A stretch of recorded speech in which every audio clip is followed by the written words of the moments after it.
hypnotic dance. She holds me here with only a glance. She's over me. She's over me.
And welcome, ladies and gentlemen, to our Friday edition of the Paranormal Portal. How you guys doing out there?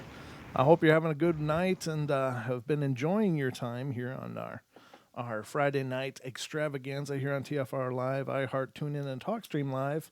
I'm just lighting my candles. I forgot to do that before the show to illuminate me a little more for the camera, as we are, of course, simulcasting the Paranormal Portal on YouTube as well. So welcome to the show, and hope you're having a great Friday night. It's your weekend is here, ladies and gentlemen, so the good part is now beginning. I hope you're having a great weekend. I don't know how many shopping days are left till the holidays, but I don't know. I guess I'm not going to worry about it until about the 24th of December. So anyway, special thanks to the Freaky Friday guys. It was a great show.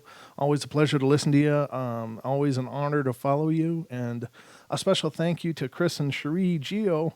I was on their show last night. We did basically a midnight show, and it was quite a late night show on Beyond the Veil, but a lot of fun, great discussion, always a pleasure. And they were, of course, in the studio here with me not too long ago, I guess earlier this week, and had a lot of fun then too. First time I've had guests in the studio, so that was really cool. But it's just been a whirlwind kind of week, but lots of things going on. Tonight we are going to be discussing the thinning of veils and the proliferation of the paranormal. Now, this is kind of a loaded discussion because there are lots of different viewpoints about this whole thinning of the veil thing. Now, here's the thing. As most people talk about it, it sounds like it's a natural function. And I love what they were talking about on Freaky Friday regarding this. And it's kind of funny that we were all on the same wavelength because I, of course, picked my show theme quite a bit before listening. But then to turn it on and hear them discussing the thinning of the veils, and Joe mentioning the weakening magnetosphere and the polar shifts and stuff, and that is really incredible. And it's amazing to hear all these physical correlating events to go along with this transition we seem to be in. And I assume it's a spiritual transition personally. Not that there isn't a physical transition also going on as well, but if you break it down and you look at it along the lines of a lot of people on TFR Live and a lot of people all over the globe are talking about that we are manifesting beings. We are manifesting reality. So the question I would ask is, are the veils thinning in and of their own accord along with polar shifts and weakening magnetosphere, or is this symptomatic of our transition and increase in vibration and a raise in consciousness, this change that we seem to be at in a metamorphosizing kind of way? I'm not even sure if that's a word, but it is now. Are we creating these things by virtue of our raising consciousness? Is this the physical symptoms and manifestations of our shift in spiritual awareness? And that to me, seems on an intuitive level, that feels right.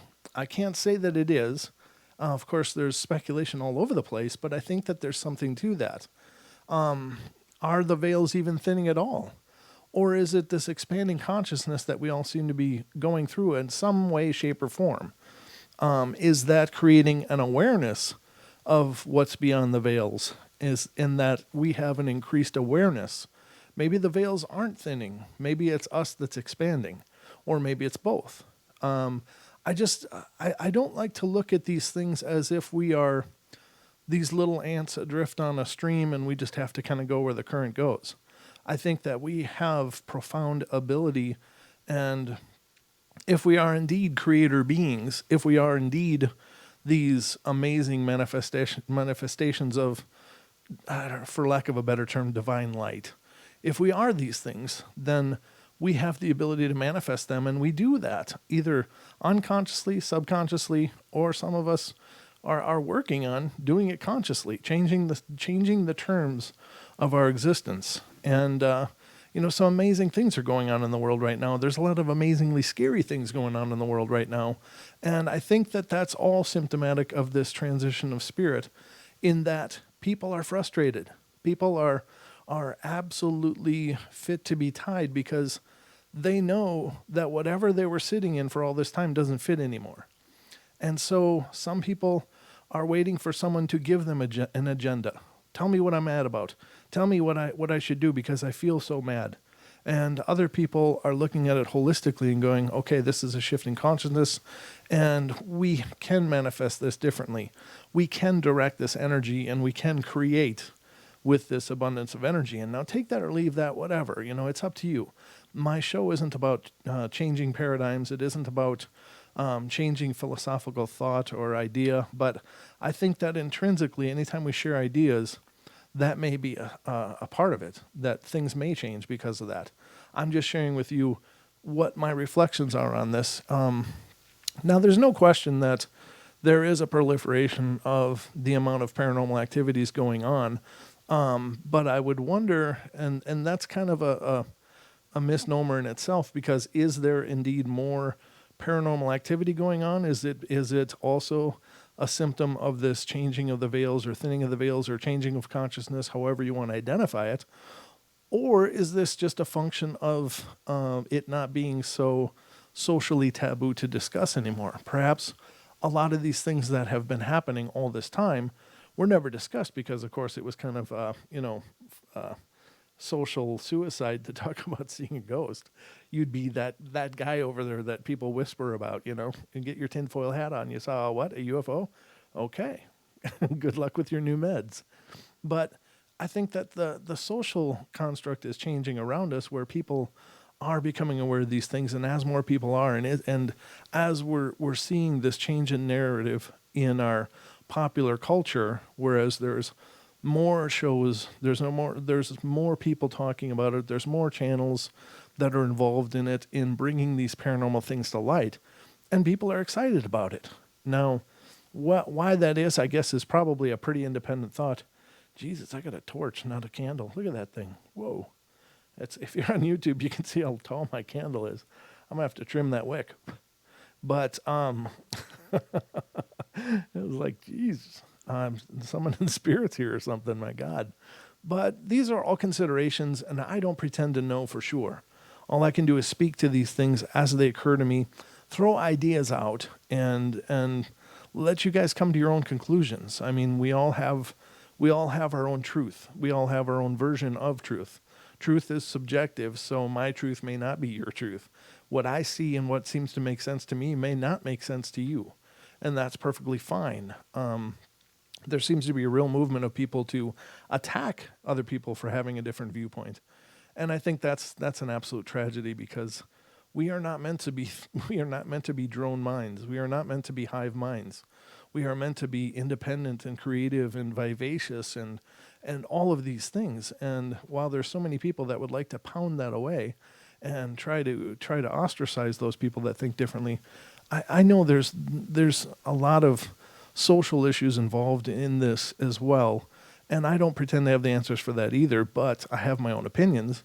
But again, that's not the scope of this show. I just think that we need to have discussions based upon building rather than the tearing of down. And there seems to be some people with agendas that are trying to push this tearing of people down, tearing down of people.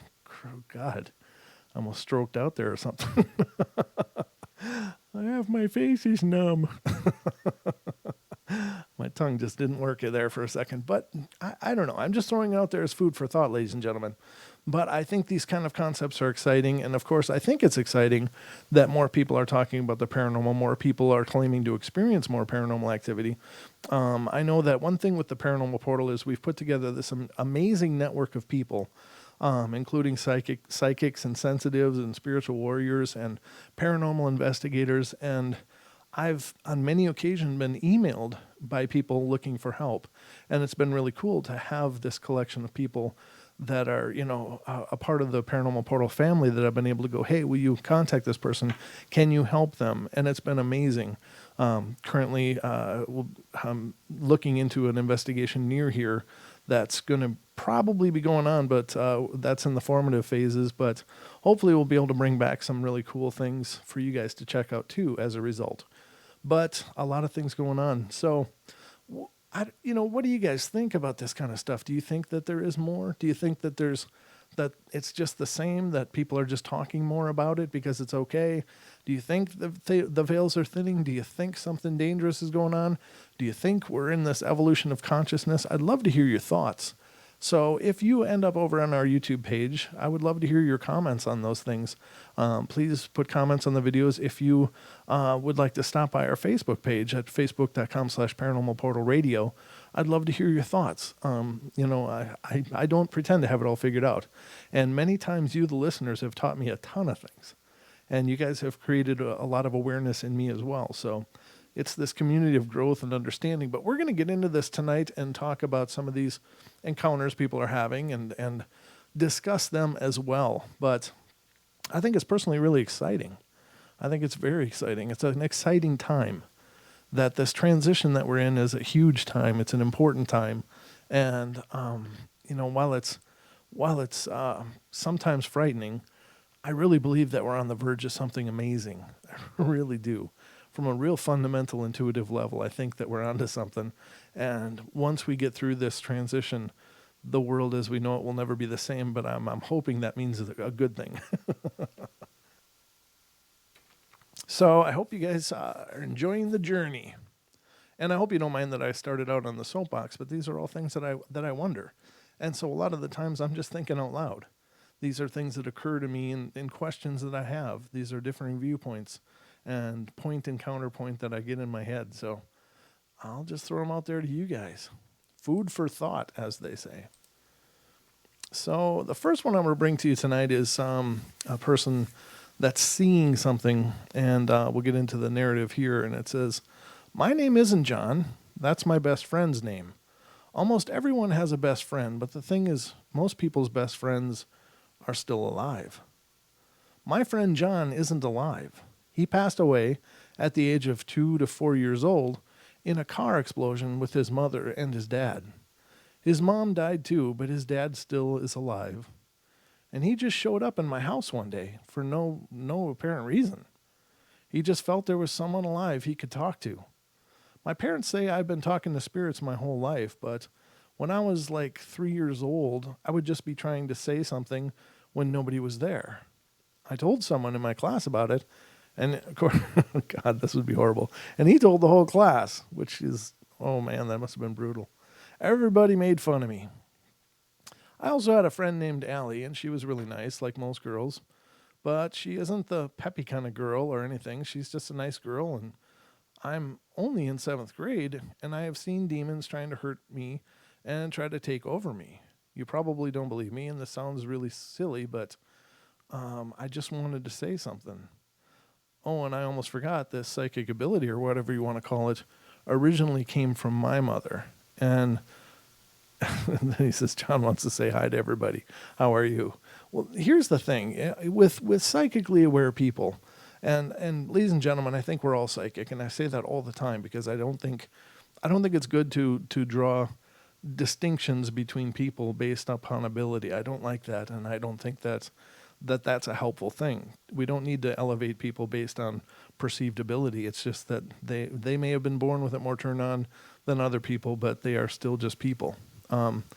But those people that are more spiritually turned on or aware tend to be beacons for a lot of things. You'll hear this theme over and over in the paranormal where children that are have these abilities naturally and don't have to develop them will often be the most haunted people of all, because all of these things, all of these beings, all of these people are coming to them wanting help. They want to maybe send a message to the loved ones that are still around, or they want to tell their story, or they want to communicate.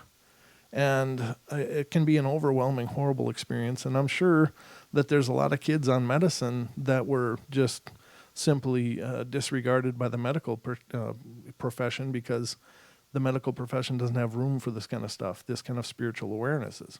So they're on meds and drooling in corners when they should be, developing themselves and their abilities. But it's not uncommon. And so, when you hear a story like this of a child who is being visited by spirits, it's just that they are a beacon, they are a light. And for some reason or another, these spiritual beings seem to know what people are naturally turned on and which aren't. And I don't know if that's the best term to use, but you know what I'm saying. The ones that have those abilities tuned in, or the ones that don't have these abilities tuned in.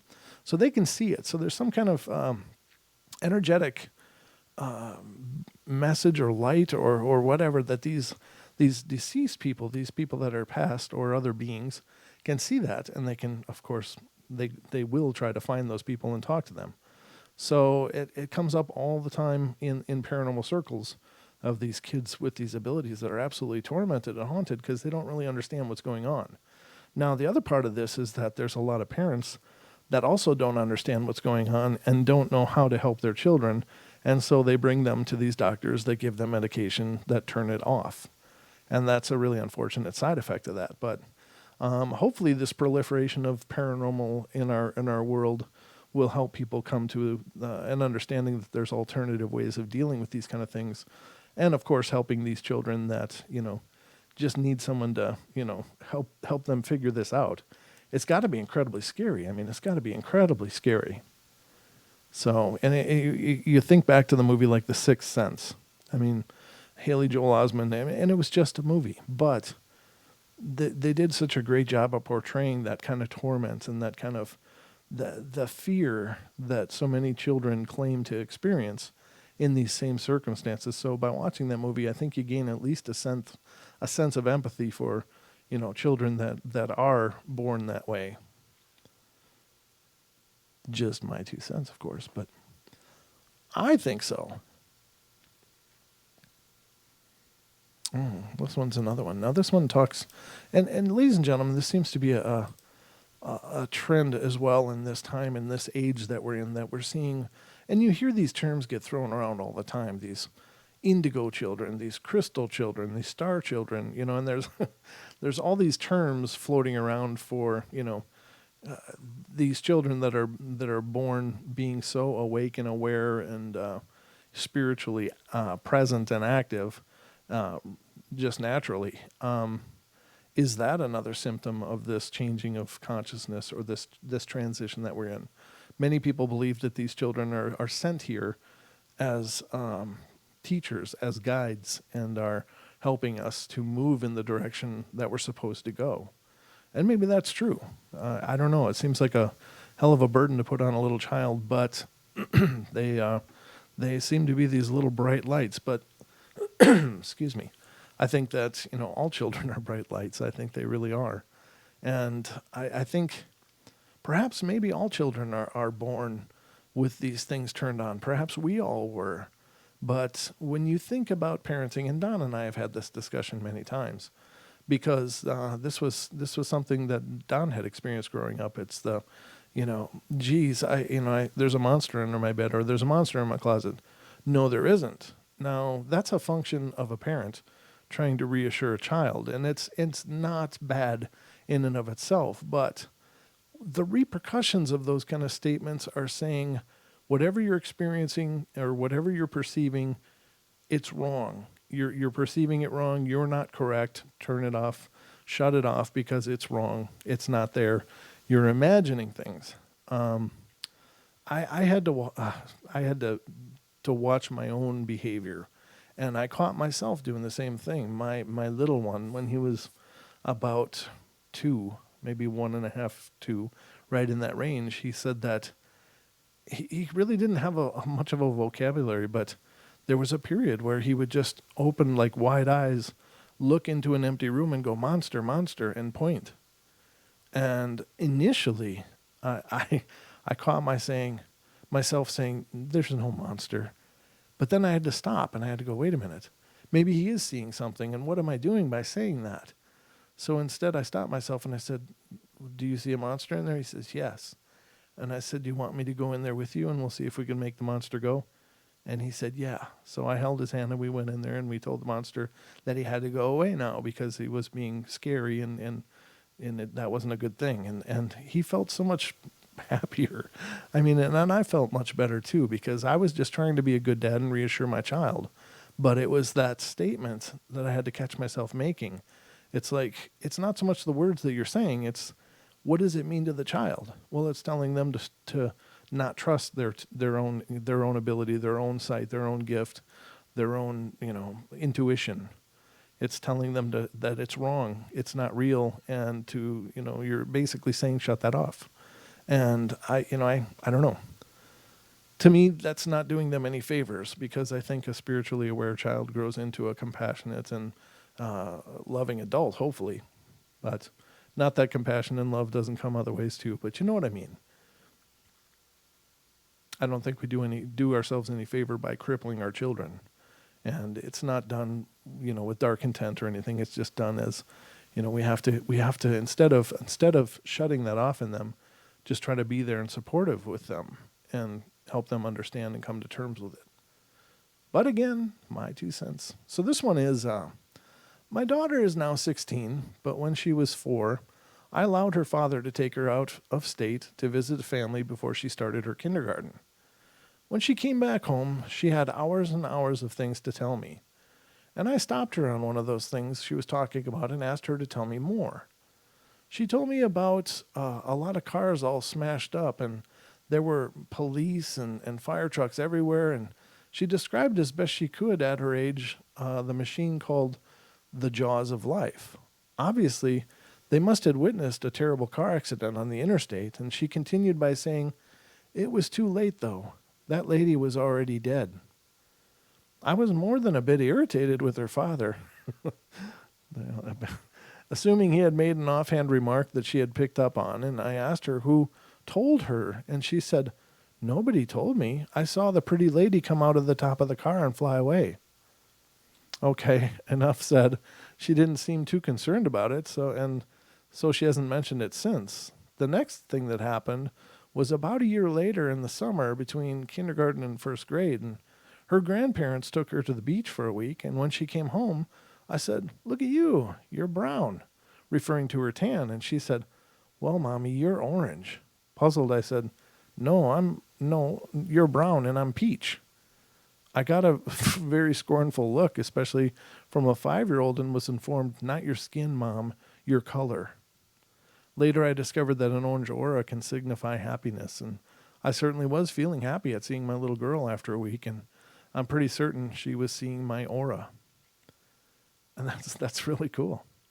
What can they see? What are they able to pick up on? Naturally, just by virtue of being those beautiful, innocent spirits. Very cool. All right, let's move along. Let me see, what do we got? 3 minutes. Oh, we're down. I got enough time for this one. So this one is talks about projecting a spiritual presence. And this is a pretty deep topic, but it's something that is just referenced in the story. But a few years ago, I had lost my spouse to an accident at Christmas time. I was pregnant with our baby, and the police came and told me my husband was killed instantly in a car accident. For several weeks, I paced around our home at night crying and holding my stomach because it was painful. A lot of times our kitchen sink stood at our kitchen sink mourning his death. A few years later, I sold our home and I moved into my new home.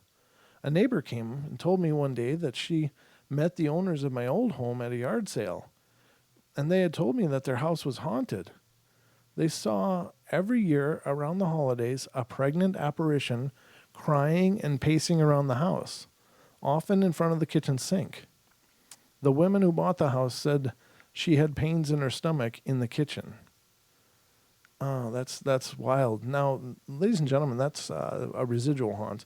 And yeah, that would be very possible. It's a very powerful psychic event, hearing of the passing of your spouse.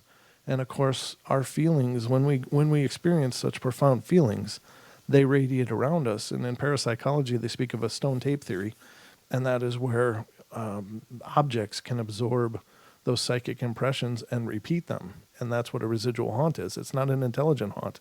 The spirit isn't actually there. It's just a recording of an event. And so that sounds exactly what that is, but it's really cool to hear of people experiencing it so soon after, and the person being very alive and well that created it. So very powerful, very, very strong, but it's really common, and that can be footsteps. It can be, an apparition appearing at a window, looking out a window. This is something I just talked about last night on Beyond the Veil. But residual haunts are not intelligent. An intelligent haunt is the other type of haunting, and that is one that actually participates and targets and interacts with the people there, or will, direct things toward them, whether just appearing and staring at people or whatever. That is a more intelligent haunt because it's acknowledging the people there. Residual is just these weird events that play out like a tape recording and doesn't have any awareness of what's around them. It's just this imprint. So incredibly powerful.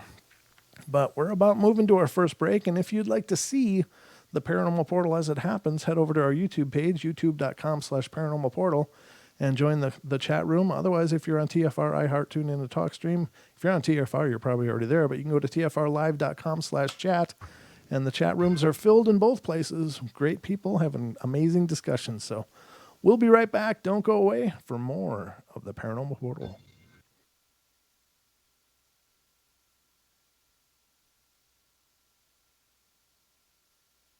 The ayahuasca vine is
welcome back, ladies and gentlemen, to the second half hour of our show tonight, the Paranormal Portal. And tonight we're talking about the thinning of veils and the proliferation of the paranormal. And part of the thinning of the veils that I think has been coming up in discussion a lot more is these portals. And portals are essentially these openings, and whether they're gateways from dimensions or whatever they could be.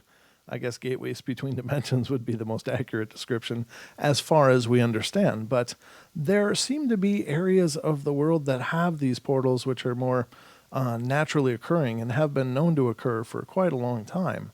Now, we're lucky enough tonight to have a listener that has had experiences, and she is calling in right now. So let's get her on the phone. Are you there, Jessica? Yeah, I'm here. Call me Jess. Jess. All right. Sorry, Jess.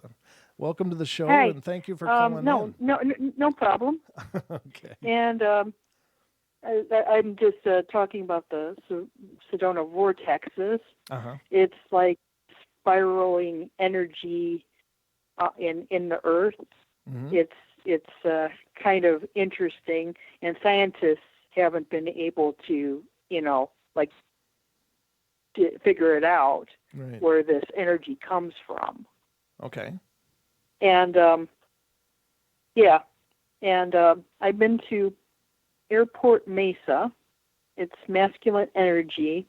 My friend and I were hiking and walking up a hill, and I didn't even feel winded by it. The masculine energy was like, you want to keep on going. Oh, that type of energy. Sure. Well, that's a good energy. And yeah. And Bell Rock has a masculine energy. Mm-hmm. When I walk there, it feels like the energy just hits you in the face.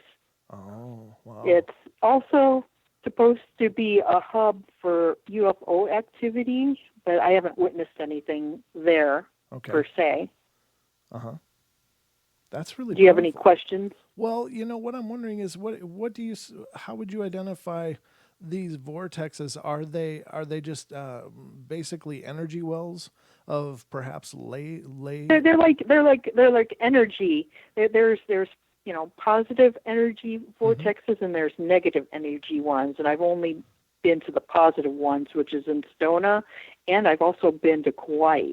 The whole island of Kauai is a positive vortex. Now, are they? These are. Oh God, I had a question that was really important too, and now it completely slipped out of my mind. But continue on, please, because I'm really intrigued by this, and I think that the ancients seem to be aware of these vortexes as well. In many locations. The Native Americans. Right. Well, yeah, in the U.S., of course, or the North American continent, it would be the Native Americans that were here. But even over in Europe and in areas in Asia, that these sites would be, sacred sites. And a lot of temples were built in the vicinity of these vortices and stuff. And definitely. I've heard of two negative ones. One is in England, it's Stonehenge, and the other one is Bermuda Triangle, but I haven't experienced any of the negative ones. Okay. So now, how would you characterize? That's hearsay. Okay. How would you characterize negative ones? What would their characteristics be? They're negative energy. They sap energy out of you. Okay. Where the positive gives you energy. Okay. You feel it. Okay, so you really feel it. I'm an emotional empath. So okay.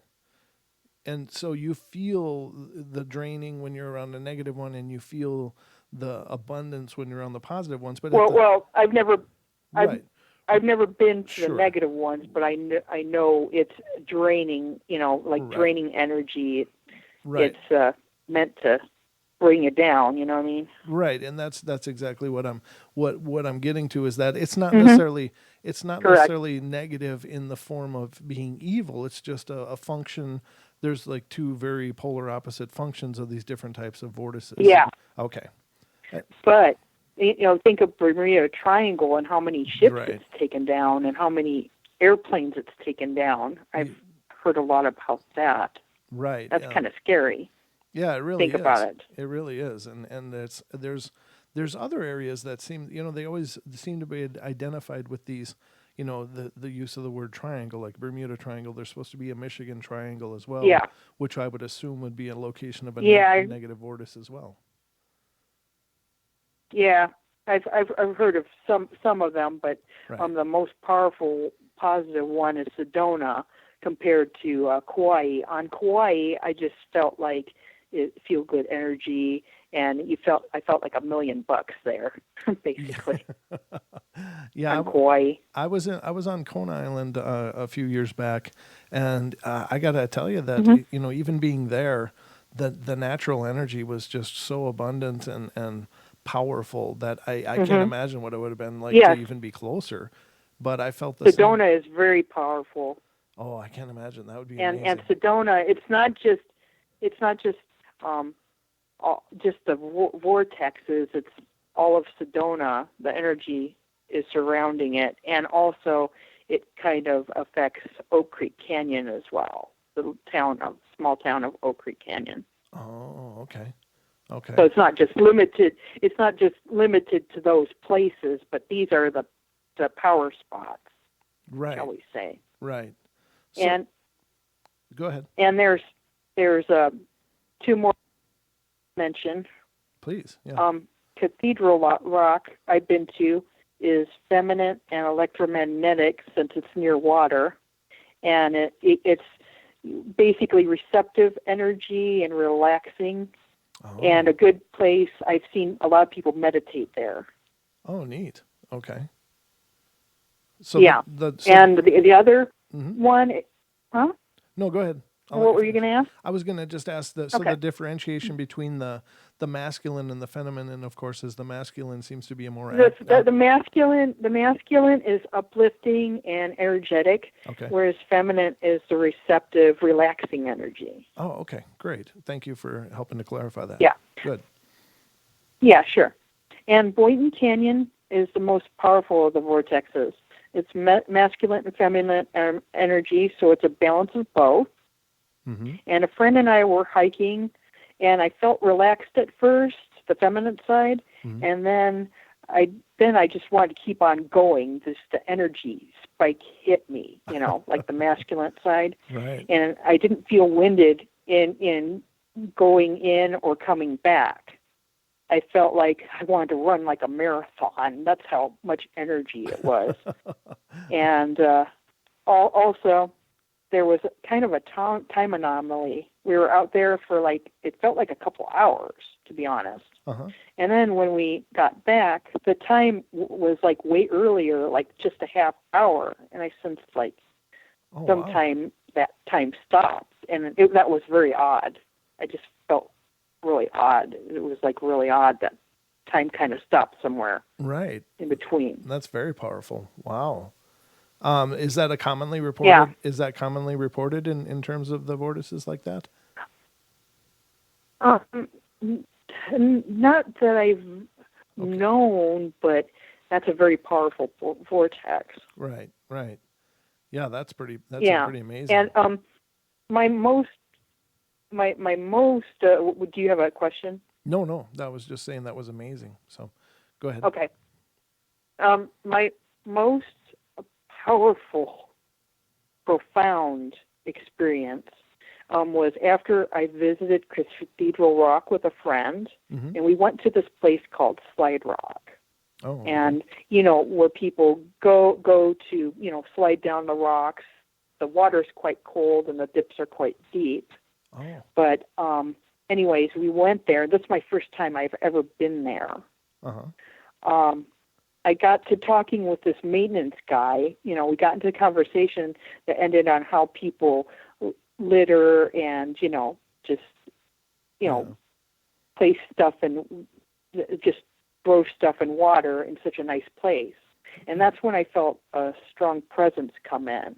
Mm-hmm. And I felt this, deep anger that I never felt before. I mean, really deep-seated anger. And I can differentiate between my feelings of those of mine and or others. You know what I'm saying? Right. Yep. So you Yeah. feel, So I just wonder, let people know I can differentiate between my feelings and another presence right. and their feelings. And I personally felt, my personally, how I felt is it was disrespectful that people would dirty such a place. And I was bummed about it, but this presence stuck with me throughout the short time I was there.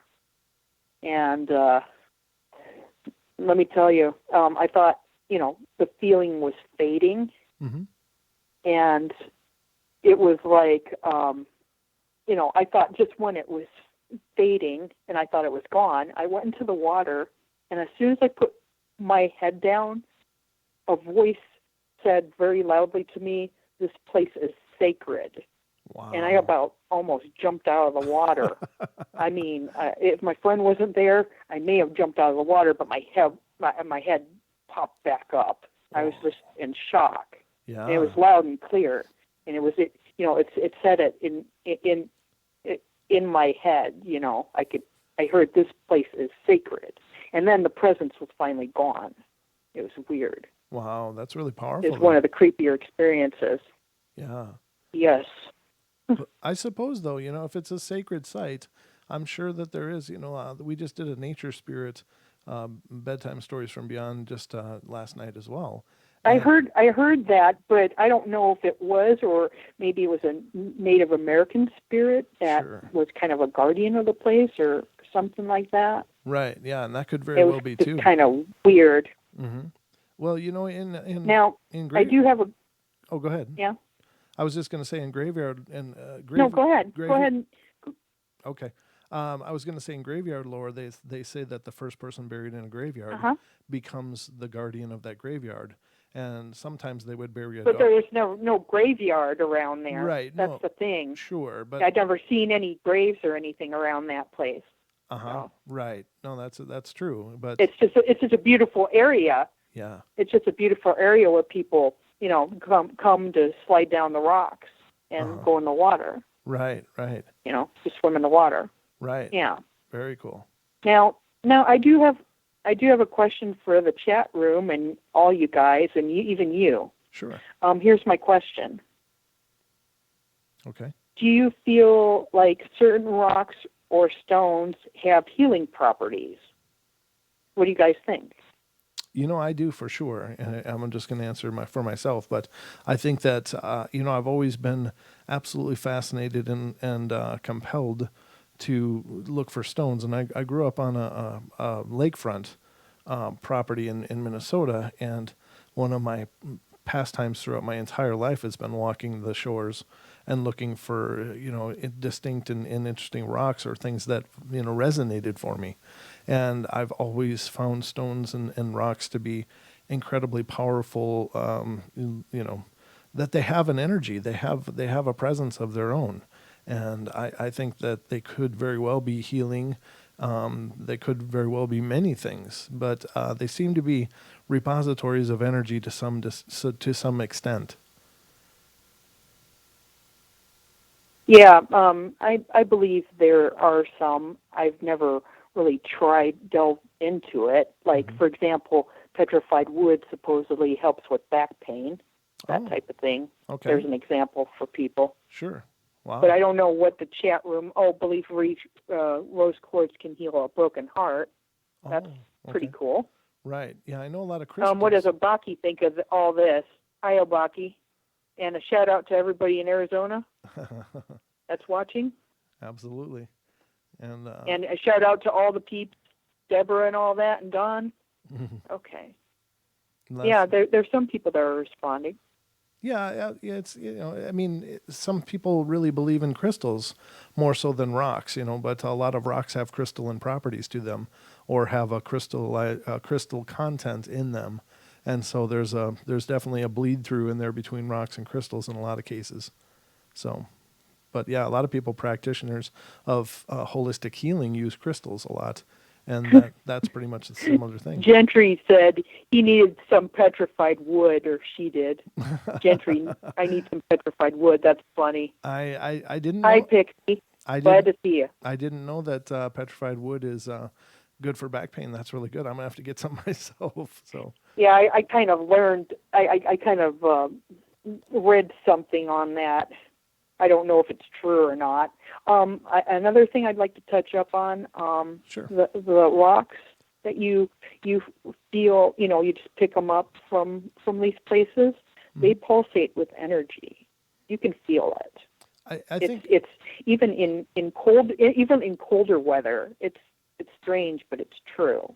hmm But yeah, and that's Those red rocks in at the vortexes, yeah, you can feel it. oh, I bet. Yeah, I bet they're just sitting in that energy, awash in It's energy all the pulsating. time. They're pulsating with energy, especially like Bell Rock and Boynton Canyon.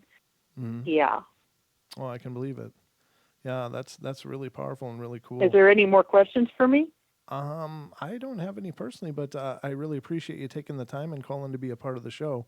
I love it when you guys call in and share your experiences and your thoughts.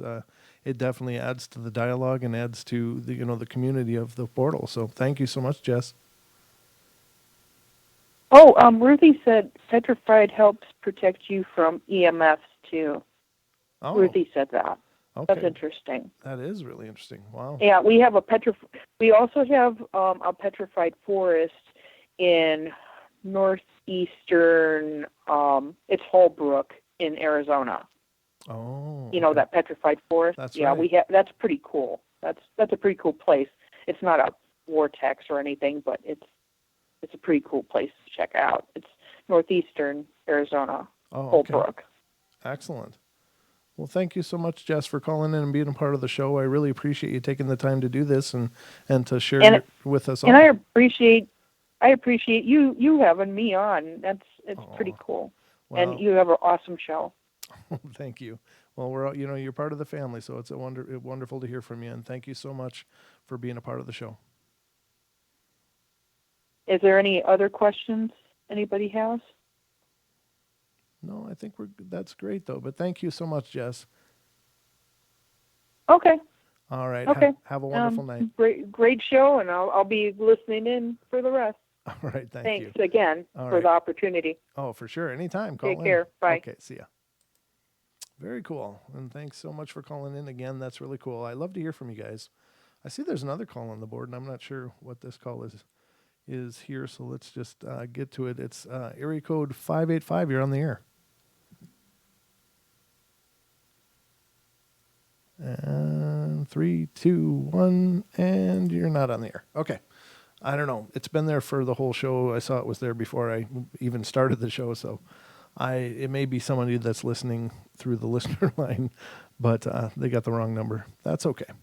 It'll work. So anyway, but yeah, I think there are natural places in the world, and I do believe that basically the Earth is an organism of a sort. It's a consciousness of itself, and so we as physical beings have energy circuits in us, which are known, in Eastern cultures as meridians and chakras and whole healing methods have been brought into stimulating those energy centers and those energy flow lines in the ancient Chinese art of acupuncture and acupressure and massage and there's so many modalities that deal with assisting these energy movements in us. And so if we have them, the idea that the planet, if it is indeed an organism, which I believe it is, perhaps an entity with a consciousness all of its own, why would it not have chakras as well, or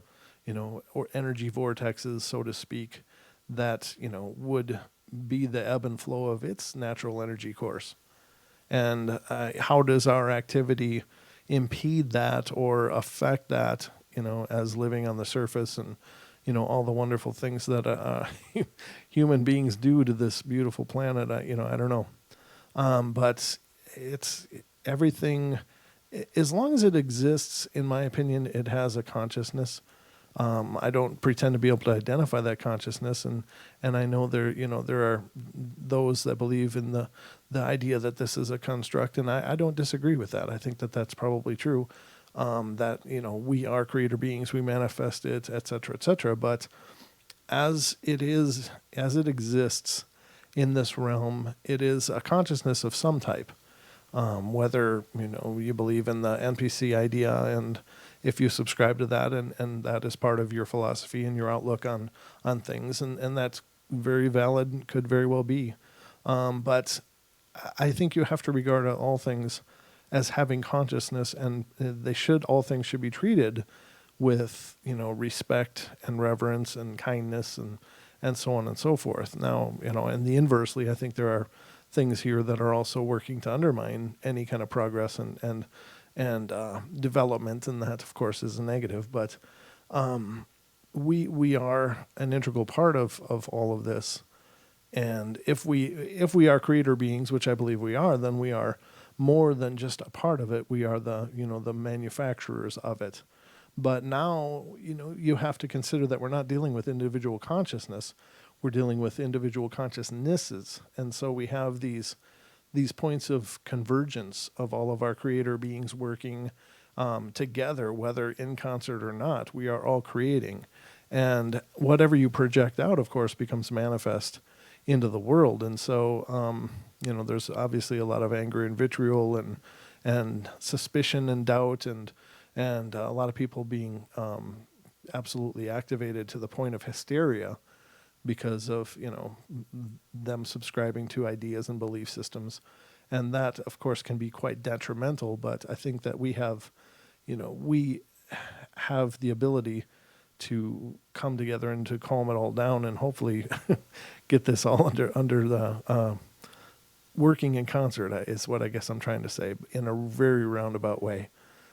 That's what happens when I talk on the fly. It's all flying into my head, and I'm trying to spit it out into words, and sometimes it just falls all apart before it leaves my lips. But I try, and that's the good thing. But it is definitely compelling and interesting beyond measure. But we're down to about 3 minutes now before the hour break, and then we're going to head into hour number 2. But the call-in board, ladies and gentlemen, is open. And if you have thoughts that you'd like to share on this whole idea, whether it's the thinning of the veils, is it us manifesting that? Is it us experiencing that as manifest around us? Is it, as our awareness expanding and therefore it seems the veils are thinning? Any of those questions or more, if you just want to talk about something you've experienced, please feel free. The call-in number is 833-TFR-LIVE or 213-233-3998. Again, 833-TFR-LIVE or 213-233-3998. If you are calling from the UK, it is 44203-393-2871.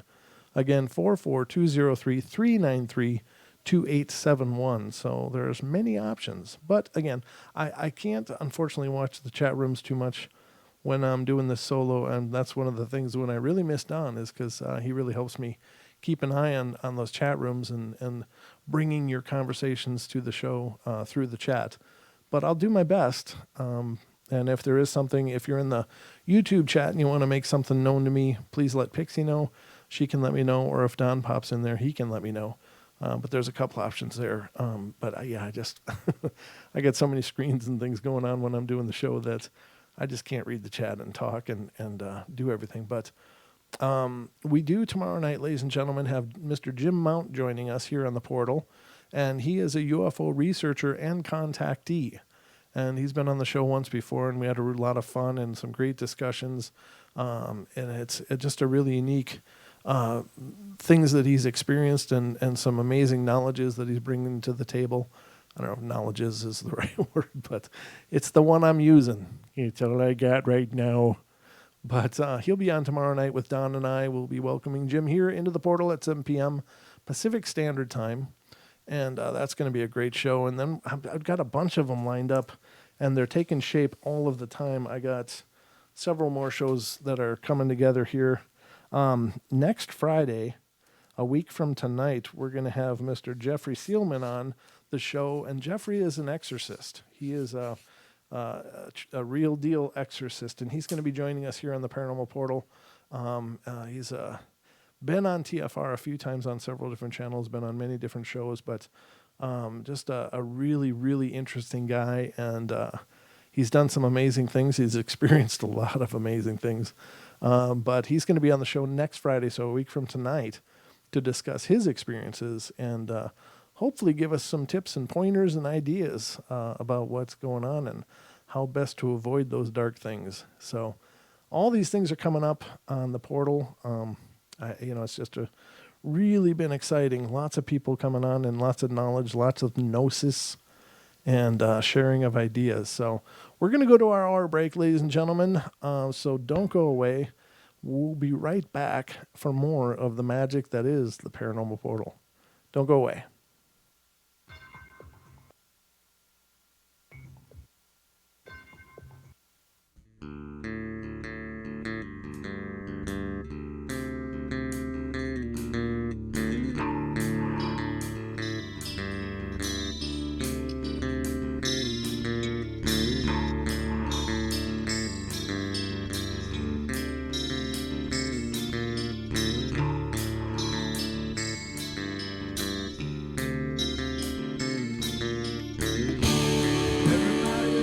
Play their games.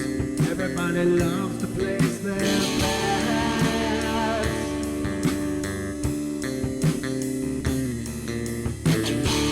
They don't understand the price I paid. They don't care to comprehend.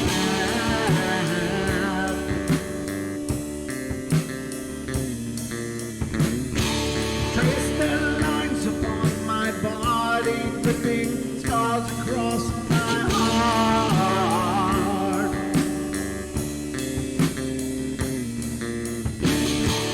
Raging anger pours inside me as their lies keep falling apart.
With my silence, I am not a stupid boy.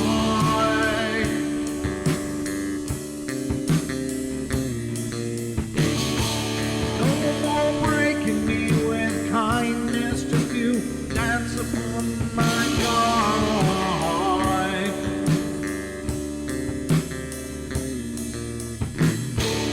Leading me with empty promise, you're just another fucking gas.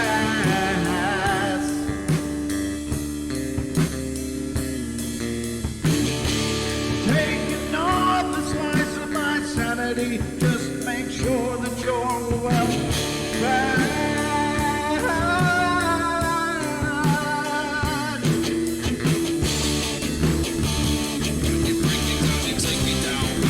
I'm not wrong yet. I'm not talking yet. I'm not talking yet. I'm not talking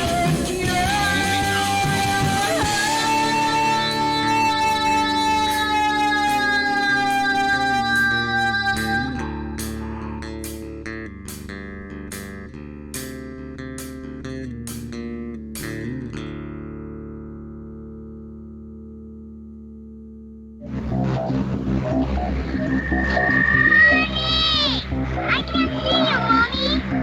Where are you?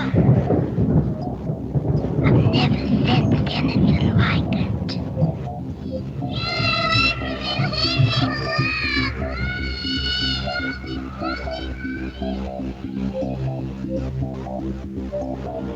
Carol Ann is not like those she's with.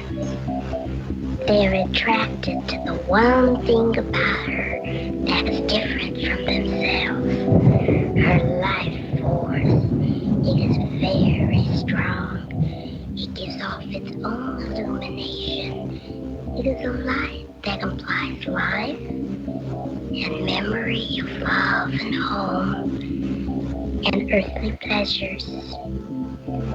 Something they desperately desire, but can't have anymore. Right now, she's the closest thing to that. Poltergeists are usually associated with an individual. Hauntings seem to be connected with an area. A house, usually. Poltergeist disturbances are of fairly short duration, perhaps a couple of months. Hauntings can go on for years.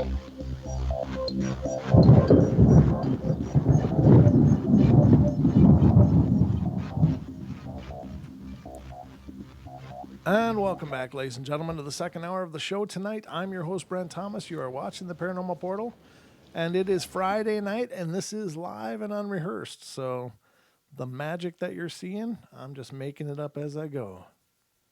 And what's not to love? I'm loving it. Hope you're loving it. I got the microphone, so I just fill it with sound for 2 hours. Sometimes that sound even makes sense, but sometimes sometimes it doesn't. But happy weekend, happy Friday night. It's going good. Just got confirmation. Okay, good. Just scheduled another show for the 15th, and that'll be Ms. Lisa Martin, who is also a paranormal investigator and operates the Paranormal Science channel on YouTube, or not on YouTube, but on Facebook. Will be on as well, Paranormal Science Lab, rather. She has a great group there on Facebook and has been on before, and it was a lot of fun and great to hear her experiences. Okay, wonderful. So the 15th, ladies and gentlemen, the portal's taking shape right as we speak. The dance card's filling up. All right, so tonight we're talking about the thinning of veils and the proliferation of the paranormal. There seems to be more and more paranormal things going on, paranormal events. Perhaps there is. Perhaps it's a result of the seasonal change. Of course, this time of the year is regarded as a time of the thinning of the veil. And of course, that could be a strong part of it. But I think that people have been experiencing more activity just in general. It's not just because of this season. It's because of the awareness and the expansion of consciousness that I believe is happening now. And why do I believe that? I don't know. It's hard to explain because to me it came as in late 2017 and towards the end of 2017, probably the fall, I started to feel this energy build, this big building energy, and I can only say I felt it on an intuitive level, on a just totally intuition. I didn't have any. There was no catalyzing event. There was no. Nobody told me this was coming. It was just suddenly it just hit me, this raw realization that, oh my God, this is going to be an incredible year now. 2018, it's been a good year. It really has in many ways. I think that this year has been all about, for many of us, it's been about breaking a lot of old patterns, moving past a lot of old garbage and cleaning out the karmic load, for instance. I think that's, we outgrew so much in this past year. Things that we'd been carrying for generations. Things that used to fit no longer fit, and people are in these states of transition and discomfort. And it's kind of like the souring of the milk, It's like one of the things that is said that for nursing animals, when the babies reach a certain age, the mother's body will sour the milk, so they won't want as much, so they won't come to feed, and they'll go and feed on their own. Perhaps 2018 was basically the souring of the milk, where we no longer could sit in that same state. We no longer felt comfortable sitting in that same state and in those same paradigms, if you will. And so things have shifted, things have changed. Is there a cosmic consciousness directing this? Maybe. It depends on what you're willing to acknowledge and believe within yourself, whatever the source is, and it doesn't matter. It's all semantics. But something is changing. And we certainly are on a state of metamorphosis, and so many things are going on. And we've been discussing several things tonight, as well as getting a call from Jess, a longtime listener and contributor to the show. And she was talking about vortexes and what she's experienced. Really cool events. And it just, it kind of occurs to me that maybe those vortexes are like the Earth's chakras. And chakras, if you're not familiar with it, are the idea that there are energy vortices in our body that, from our crown, third eye, throat, chest, solar plexus, abdomen, and groin area, we have 7 chakra centers that correlate with our energy meridians, and they work to keep healthy balance and flow of our natural energy. So maybe these vortexes that she's discussing are basically the Earth chakras, and it correlates energy flow along ley lines and things that keep, everything going. I don't know.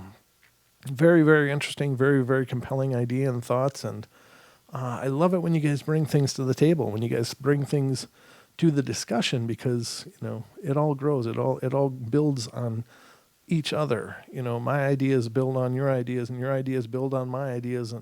And maybe we're moving towards a better understanding of this nebulous idea that is the paranormal. It's, of course, there's plenty of ideas and theories, and then religions end up merging into that, and maybe even dogma, some, that can convolute it.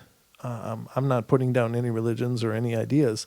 I think religions are beautiful and wonderful as long as they fill you with love and hope. If they bring you to love and hope, then they're a wonderful thing. If they cause you to hate and feel anger and disgust and dismay, then they're not a good thing.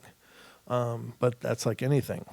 So, and these are just thoughts as I'm going here, but I think they're very powerful. All right, let me close some of these old things so I know what I got to read in the new things. Okay, that one I thought was really cool, about creating your own ghost, creating your own residual haunting. That's very powerful. All right, this is the next one. It says, other than one other soul, I've never talked about this before, and I have researched sleep paralysis in depth, and for a while I believed it to be the cause of my experiences. These experiences have only happened in the home of my parents, and on many occasions I would wake up in bed completely incapable of moving anything, but I could blink my eyes. I felt an immense weight on my chest, but nothing was there, just darkness. Not really a shadow, but a darkness. And it would speak to me, always saying similar things, and it was always the same grim, raspy whisper. I couldn't move or do anything. I just tried to scream and scream, but no sound would come out. I know this sounds exactly like sleep paralysis, and I wrote it off as such for a long, long time. I would have liked to have believed these visits were just me dreaming and nothing more. However, whenever I'm not sleeping in my house, this has never happened, not once. And when I was living elsewhere, it never happened. But when I moved back home, it all began all over again. Never anywhere else. I kept this to myself until my cousin came to stay with us for a few months, and he'd never had this type of experience until he came to stay in our home. Several nights, he said he woke up with something choking him. He said he couldn't move or talk, and he didn't tell me this until after it had happened about 3 times in a row. And he asked me out of the blue if I believed in ghosts. I didn't say anything, and he then began to tell me about what had happened to him. Then I began to tell him about what had been going on, and I told him I thought it was odd that it hasn't happened to me since he came to stay with us. He was really frightened by the whole ordeal, and we began to talk about it.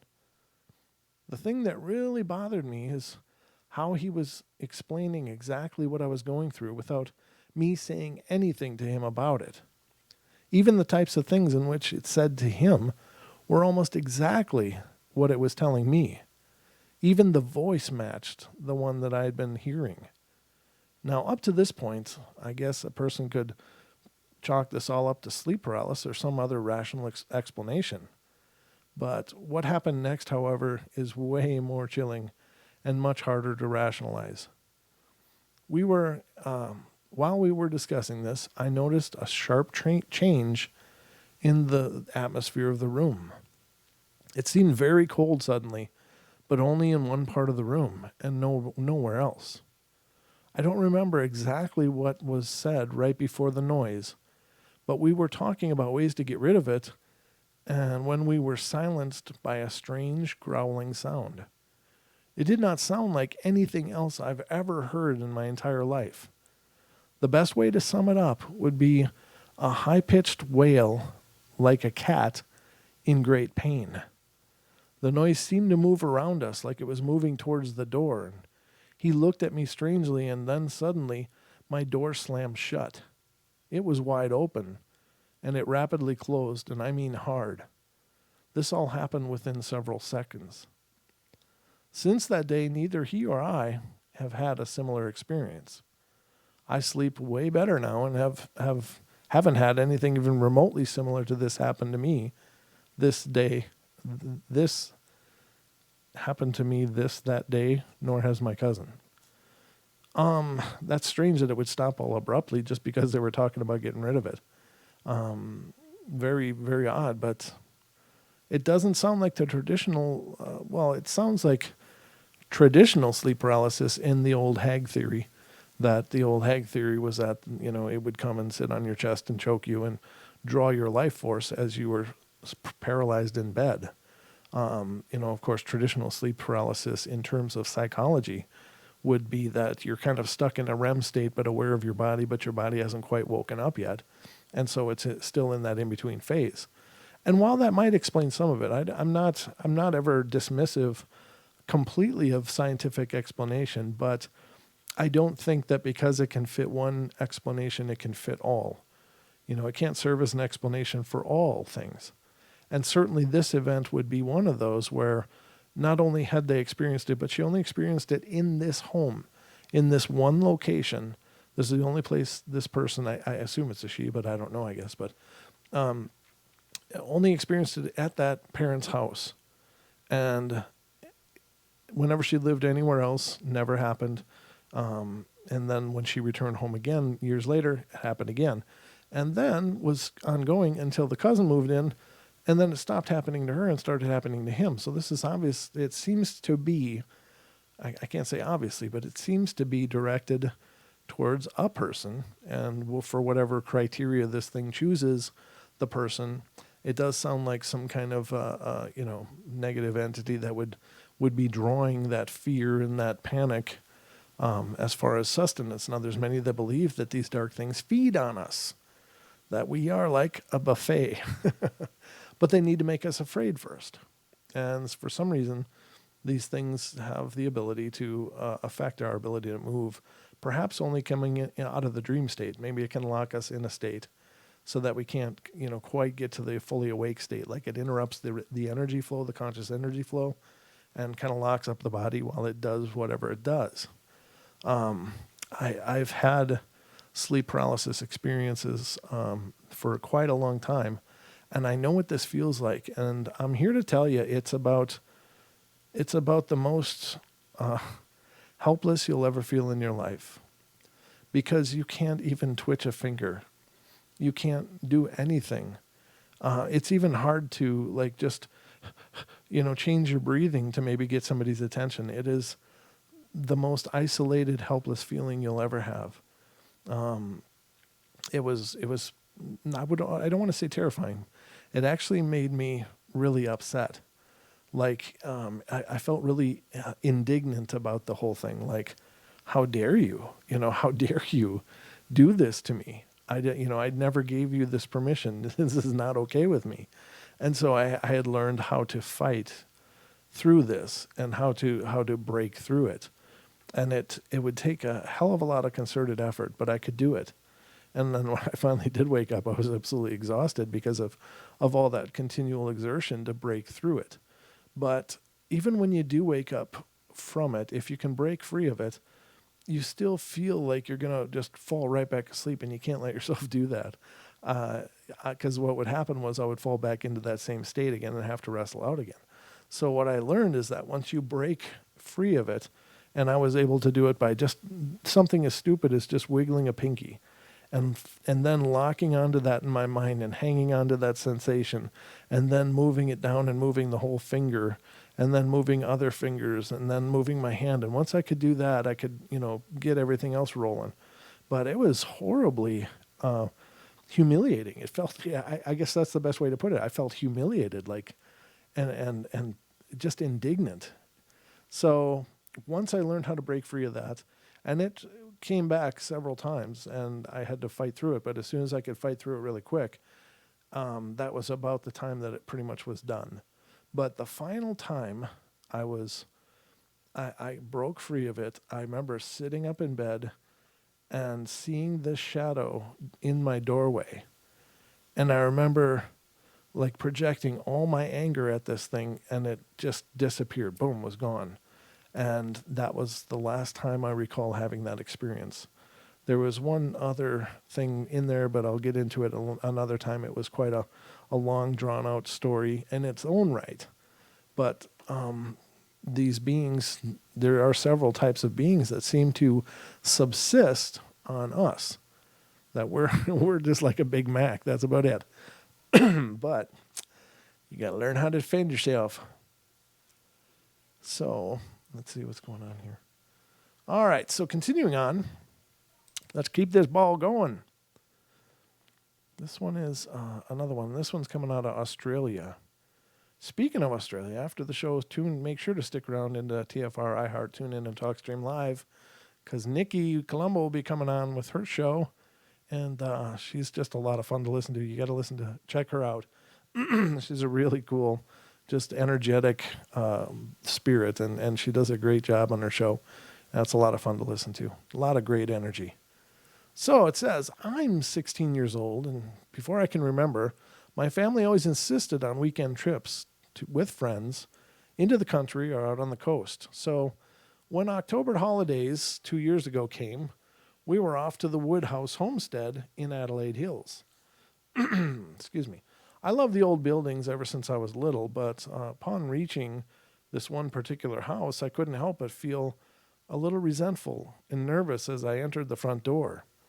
The homestead was a 2-story building with numerous dorm rooms, upstairs a large kitchen, and an attached outhouse. And it was dark before the first of our friends arrived, and I seemingly jumped at every shadow that moved. Fortunately, soon the house was filled with adults' chatter downstairs and children's laughter as they raced each other up and down the stairs. And my friend Mel and I were sitting up in her family's room, number 4 upstairs, while all the children were now downstairs, delighting in ghost stories told around a parlor fireplace. I had gone upstairs with an armload of bags to the room, and while Mel was left downstairs trying to convince her mother that she should have brought her hairdryer. When I reached the top of the stairs, I found the air really cold. I immediately stopped to put on the sweater, which was around my waist, thinking that somebody had left a window open or something, and then I picked up the bags again and continued around the corner to face the open door of Mel's room. There, near the window, I saw a woman. She was not white, but looked sickly pale, and I called out to her for what reason I don't know, and she turned to look at me once and then exited through the window. The window was closed, and I was so freaked out that I dropped the bags in the hall and sprinted downstairs, unable to verbalize to anyone what I had just seen.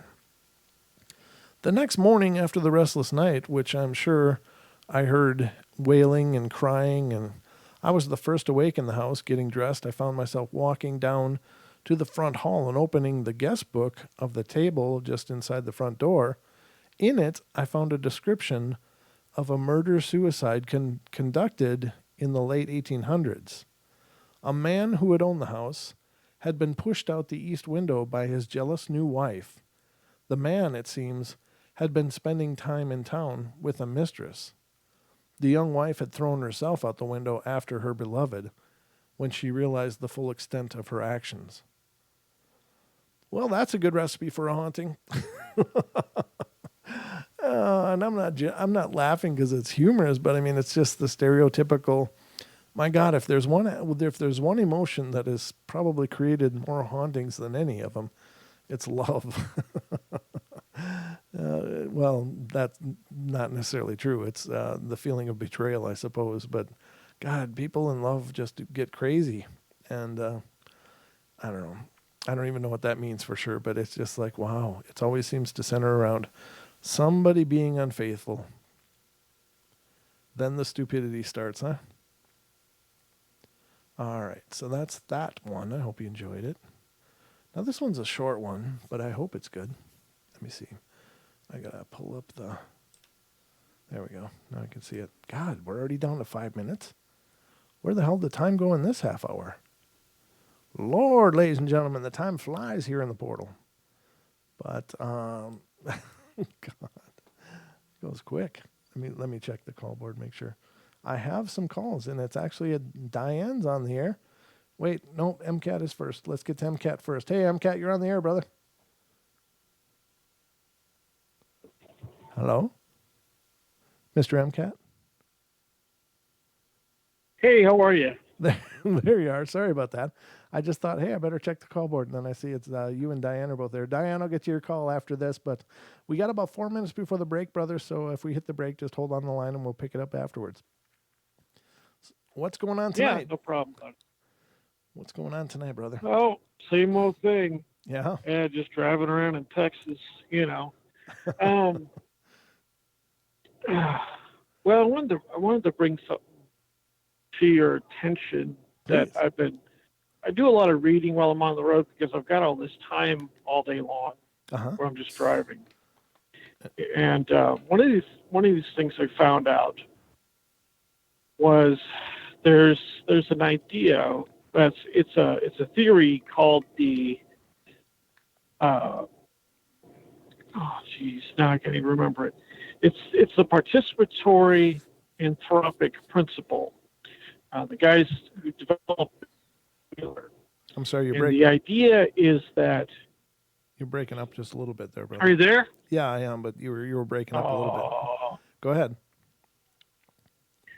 All right. So the idea is that the universe is not just the static thing that we're placed in. It's reactive. It's finely tuned to support life because life is in this universe. It's reacting to life being here. Okay. And there is some evidence to support it, but there's still a heck of a lot of debate about it. And could that have something to do with all of this? I'm not sure, but it's an interesting idea. It is. And now by reacting, what do you mean that some of this flux and change that's going on is just the universe reacting? Is that how it correlates, or in what measure are you ascribing this to our situation? It seems that according to, well, depending on what model that of quantum mechanics that you aspire to, it seems to be that the universe pays attention to when we look at things and when we don't look at things. Oh, sure. And it's the observed finally tuned into that. The observer principle, yeah, it's something to do with that. Right. And I think So that was pretty succinctly. Could that be part of this? Right. Well, that's a great point. I when you think of the slit experiment and how the experiment changed its nature depending on whether or not it was being observed, and that to me is incredibly profound because you're absolutely right, and there's got to be something really key to that whole discovery, because to essentially state that our observation changes the nature of of the mechanics of matter or waves is absolutely profound as hell to me. I mean, that's like the holy grail kind of talk. I mean, that's amazing. Yeah, it seems to be that when we're looking, things are particles. When we're not looking, things are waves or probability waves. Right. Now, all right, I need you to hold on because I don't want you to get off the phone after saying something that profound. So you hold on, and we're going to talk some more on the other side here. So, ladies and gentlemen, we're going to go. All right, you got it, boss. We're going to go to one more break here, and then we'll come back and talk with Mr. MCAT a little more, and then we'll get to Miss Diane, who's on the hold, and continue our journey into the paranormal portal. So don't go away.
welcome back, ladies and gentlemen, to the Paranormal Portal. I'm your host, Brent Thomas, and we are in the last half-hour run of the show tonight, but it's been going incredibly fast and a lot of great participation tonight. Right now, we got Mr. MCAT on the hold, so let me get him back off the hold. Welcome back, Mr. MCAT, to the show, and thank you for being here. Hey, buddy. So before, thanks for having me, bro. Oh, anytime, man. But before the break, you were talking about the correlation between consciousness and the universe reacting to the fact that there is consciousness, and I think that that's incredibly profound. And it's thoughts like that that really make my gears turn and really seems to connect a lot of dots as far as esoteric principles and such, and how this all works. Now, on TFR and on many different shows, people and Chris and Cherie of Beyond the Veil talk about us being creator beings. And I don't think anything demonstrates that more poetically and beautifully than the slit experiment, where, an unobserved particle becomes a wave, and when it's observed, it becomes a particle. That correlation of observation changing the nature of the construct, for lack of a better term, to me is incredibly profound. And it shows that you're right. But now the question I would ask is that the universe responding, or is that the universe actively being created? I would see it's the universe responding to what we're doing. Now, if you really want me to blow your mind, we can talk about a couple of add-ons to the double slit experiment, which is the delayed choice and quantum eraser. Right. And this is where we really get into when we look at which gate, and they've been doing this with both electrons and photons, and they'll fire them one at a time. Uh-huh. And even though one photon is going to the gate, if we don't look, they go through, one photon will go as a wave through both gates at the same time. Right. Yep. I'm familiar with that as well. Yep. And so the delayed choice in the quantum eraser, what shows that if we change the dynamic of us looking or not looking, it can retroactively go back in time and change the answer based on whether we looked or not. Wow. That is crazy. Well, yeah, it is. It is crazy, and there's still a lot of debate on that, depending on which interpretation you go by. So, but it's you think about things like that, and that's just wild. It you really know, the is. possibilities of that is, and that we could really. Is it possible that we could create our own universe? Absolutely, and I don't know, maybe. The thing is that I think that we do. However, our universes live in concert with other universes because we've accepted this pact, if you will, and we have these agreed on terms of what reality is, and sometimes that's not so good, and sometimes it's wonderful. So I do believe, though, that we do create our reality, and I would be willing to take it that extra step and say that what they are observing is the active creation of reality in terms of the observed and how it reacts and all of that. But I mean, it just goes so incredibly deep, but it is literally mind-numbing when you start following these trains of thought to see what it could mean and what it could imply. And it's such an incredibly overwhelming concept. Oh, definitely. Well, the going anywhere into quantum mechanics really makes your head hurt after a while because it's so counterintuitive and it doesn't do what you expect it to do. Mm-hmm. Right. Yep. And so years ago I read a book.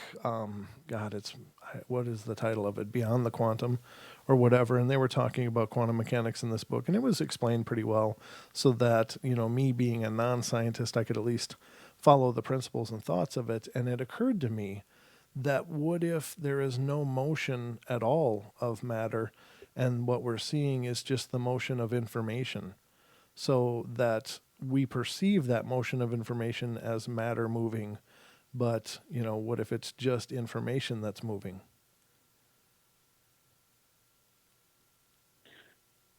That could very well be. And at what speed does information move? Right. And is it instantaneous? Well, then again, you got to get into time paradoxes. Is time, is non-Euclidean space-time a reality that all time exists in one moment, so that there really isn't a past, present, and future? It's just this one now that our awareness moves through.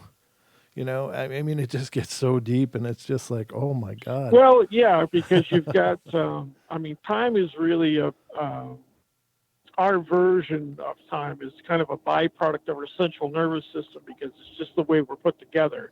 Right. It's the lens we have to use to examine the universe. Uh-huh.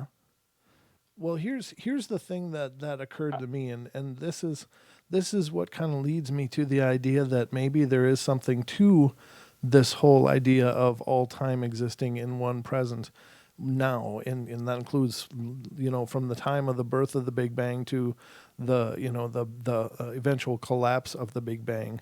And what was going on was these scientists in this lab were doing these little Big Bangs. And what they were finding is that they could make these Big Bangs happen, but then suddenly they would just, in a fraction of a moment, they would be gone. But what occurred to me is, what if in their creation of these Big Bangs, they were creating entire universes that within the moment of observed time actually expanded, billions of light years out, and came back and had their own reality within that one moment that they were able to being observed. So it'd be like billions of years for that whatever existed in that explosion of the Big Bang became a whole universe and then sucked back in, but it was only perceived as a little quick little boom and it was done. Okay, yeah, I don't even know if that makes sense. That's interesting. No, I get what you're saying. That okay. that milliseconds on our end could be billions of years on somebody else's end. Yeah, exactly. And that's what occurred to me. It was like, what if that was what was going on? And so does that, in an essence, help us understand how all time could exist now? We perceive it because we're within the construct of that. But if somebody was outside of the construct looking at it, would they just see a quick flash and then nothing? So I don't know. It's just, it's really cook your bacon kind of stuff. I mean, it's just like, wow. Yeah, it's stuff to make your head hurt on a Friday night. Well, that's what the portal's for. Sometimes we make it hurt for different reasons, but at least this one's a good one. But It's always a pleasure to hear from you, brother. Thank you so much for calling in and being a part of the show. You got it, man. I'll talk to you later. All right. Drive safe. All right, man. Bye. That's MCAT. He's a great guy. He's been a great supporter of the show for a long time. And now we're on to another wonderful supporter of the show, Miss Diane Swiger. You're on the air.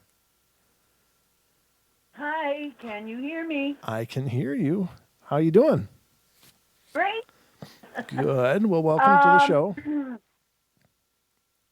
I am doing better than I was for a while there.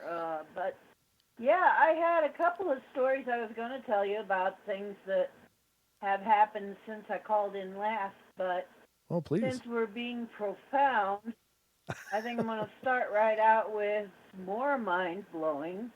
Finding out that light, as it travels, will actually seek out, like, say a light is going through a leaf. Uh-huh. And, light comes in through these openings in the leaf. Uh-huh. And the way it finds its way through is it tries every single avenue to get where it's going to, every single avenue, and then every single possible pathway, Uh-huh. and then it actually goes back in time and chooses the most direct one. Wow. Now they have somehow, I'm not sure how they did this experiment, but they proved that. No kidding. And I'm like, whoa, that is really mind-blowing. Yeah. That's wow. I wonder that's Which means, incredible. yeah, and I when I was reading that, I'm like, what? Whoa! and then I thought, what if that's what we are? Are we, the universe, trying every possible pathway to find the best one, and then at some future date, we'll just take the most direct one, the most...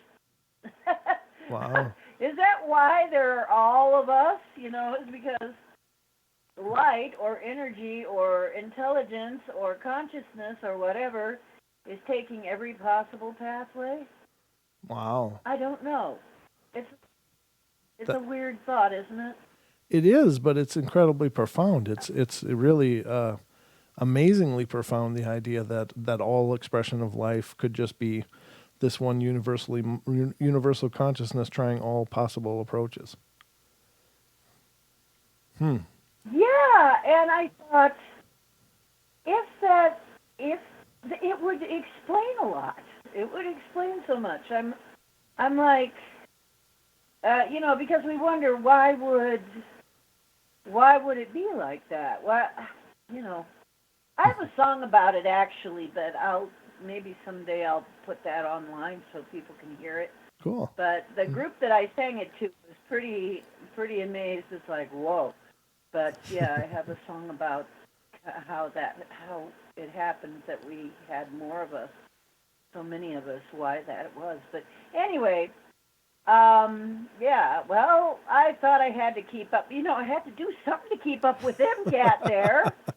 I mean, what's one of the most profound things I've learned in the last few years, Wow, yeah, that would be one of them. that's incredibly profound for sure. So, how about these stories that have happened to you? I'd love to hear those. Well, one of them is we, as you know, have had so much trouble since spring. Yes. And around here, and the sewer's backed up. Right. So it took a long time, but I had so much phenomena in the place, and I did all kinds of things to try to work on it, and Sean was helping me. And my gosh, it's a good thing that I met Sean, and of course I met him on your show. Yeah. So thank you very much. You're putting great You guys service to actually offer this so that we can meet each other. are. We have somewhere to meet each other. And I have met so many wonderful people on this show. Yeah. I love you all. Once again, I love you all. You are you. great. Yeah, it is a great group of And people for sure. so what it turned out to be, and I was doing things, and I was trying to block off all of the, we had determined that it must be something to do with sewer system. Oh. And then I was doing things to kind of rope off the energy, sort of feng shui things, but I knew that was only going to be temporary, and indeed it was. Oh. And so basically I had to come up with something more permanent, but there was so much going on. And see, this is one of the things. It was keeping me too busy to be able to think of what I really should be doing. Right. And so, yeah, you would, Diana. You would like to go. I'd like to go drinking with you too, darling. That might be fun. And you will hear me do Guns N' Roses' "Galactic Pixie." I am going to put that up. Oh. I do have a song already recorded. I have. Oh. Yeah, but this creature. Well, I got a feeling, okay, there is something in our sewer. Because when it would back up, there would be this thick black hair. come out. Oh. And everybody noticed that. I mean, everybody in the complex that had this happen noticed there was this thick black hair coming out. It's like, gross, what is this, you know? Right. There is something in our sewer. And we're wondering, is there something dead in our sewer, like in there was a movie like that. Or, you know, is there something else something happened to the sewer? Okay, so I tried to remotely look at it because I can do a certain amount of remote viewing. Sure. When I'm in the right frame of mind, I can like remotely send my vision. I mean, I've done that. I've described this before how I do it. Although I don't know exactly, can't explain the mechanics. But anyway, so I'm trying to look at it and I can't. Every time I try to look at what may be going on in the sewer, I get very sick to my stomach, and I cannot look at it. And so finally I used one of my, and I believe he is an earth, exactly what this particular helper is, and he's colossal sized. I mean, he is literally a giant. He's literally about the size of the colossal statues over in Egypt. Oh, okay. So not very much art is with him. I'm not going to say any names. Sure. I call him. I have some call him by, but so I asked him. I said, and strangely enough, he does have a connection with portals, and so do I. By the way, okay. I actually open and close portals. Oh, okay. Which is another reason. Yes, yeah, I can do that kind of thing. I do that all the time when I cross people over. I open a portal and, you know, right. And open it so they can cross over. And when I get rid of things, I do the same thing. I open a different kind, and we either chase them or throw them through, or push them through sometimes. So I told him, I said, can you do something about this? Can you go down there? Can you guys go down there and look at this? And he said, sure. And he just disappeared. And so a little while later, he comes up out of the ground. He's got this thing in his hands that is almost as big as him, a little wider around, and it's snarling and growling. It has this thick, dark fur, and it has teeth as big as a person. Oh, dear. And claws as big as a person. I'm looking at this thing, and I'm going, because I'm seeing him come up out of the ground with this thing in his hands, and I'm going, oh, good heavens, is that it? And he says, oh, yeah, we found this hanging around. Can you please open that portal now? Yeah. Wow. Yeah, it better be a big one, too, because he's just very matter-of-fact about it. Make it big. Make it really big. So I found out that I had to keep stretching it out. Mm-hmm. And he says, bigger. You know? And I'm like, my mind is like trying to expand around this thing. And so I finally open it like 747 size. You know, you could fit an airplane through there. And he goes, okay. And he throws it in. And I'm there, what the heck? Do I even want to know what that was? But as far as we can determine, it was some kind of a elemental that was corrupted. Oh. And it's almost, if you want to take the if you want to take the stream that this is a simulation, then you would say he was one of the programs that keeps the earth and the elements sort of running, that kind of runs the element programs, perhaps. You might be able to say it that way. And somehow his file got corrupted, and he wasn't working right. Sure. So he was actually causing problems instead of keeping things on an even. That's usually how elementals are. Elementals usually control certain, as far as I can tell. I mean, I can see it in that context, like the cloud elementals. They, the they control things like rain and storms. I mean, you can talk to them about rain and storms, and I frequently do, by the way. Oh, cool. I mean, this area does not have really dangerous storms because I talk to them and I tell them I don't want, I don't want that. And we actually have, what I'm trying to get at is the double slit experiment, this goes back to that. Yes, we do have control over reality, way more than we think we do, Yeah, I mean, I agree. Not true. I have admin privileges because, we'll talk about that another time, but I talked about that with geos, and they're like, yeah, I know what you mean. Mm-hmm. But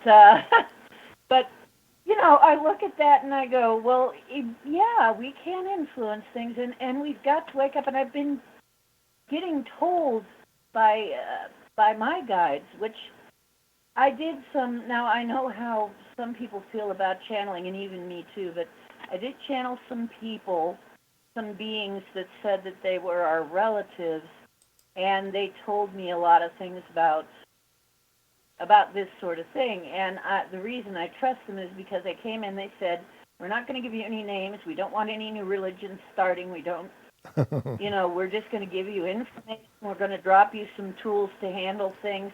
You can change everything. Cool. And we're going to help you with that, but you have to initiate it. Oh, cool.